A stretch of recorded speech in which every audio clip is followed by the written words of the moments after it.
श्रद्धा, साजशृंगार आणि पर्यावरण वटपौर्णिमेच्या पूजेमध्ये नव्या काळाची सावित्री.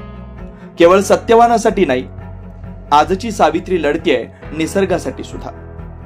आज वटपौर्णिमा, पण आजचा दिवस केवळ व्रत, उपवास आणि पारंपरिक पूजेत अडकलेला नाही. तो आहे एका नव्या सावित्रीचा, जी फक्त सत्यवानासाठी नाही तर निसर्ग, समाज आणि स्वतःसाठी लढतीये, स्वतःला सिद्ध करते. पौराणिक कथेनुसार सावित्रीनं आपल्या पतीचे प्राण यमराजाकडून परत मिळवले आणि ती पूजा करत होती वटवृक्षाखाली. म्हणूनच वडाचं झाड हे शाश्वत नात्यांचं, दीर्घायुष्याचं आणि भक्तीचं प्रतीक मानलं जातं.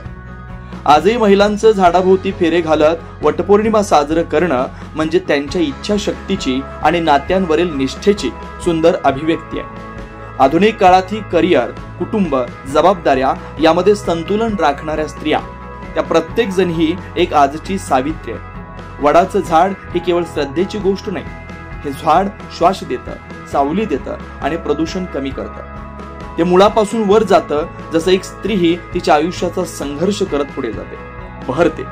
प्रत्येक पर्यावरण प्रेमी महिलांनी आता वटपौर्णिमेला एक वेगळी दिशा दिली आहे. वडाच्या झाडाची पूजा करतानाच ते जपणं, नवीन रोप लावणं आणि भावी पिढीसाठी त्याचं संवर्धन करणं ही नवी परंपरा बनते. व्रत फक्त पतीच्या दीर्घायुष्यासाठी नाही तर पृथ्वीच्या आरोग्यासाठीही हवंय. कारण नातं टिकवायचं असेल तर निसर्गही जपावा लागतो, संवर्धन करावं लागतं. आजची सावित्री स्मार्ट आहे, पर्यावरण जागरूक आहे आणि परंपराही तिला मागे खेचत नाही, तर उलट त्या परंपरांमध्येच ती स्वतःचा आधुनिक अर्थ शोधते.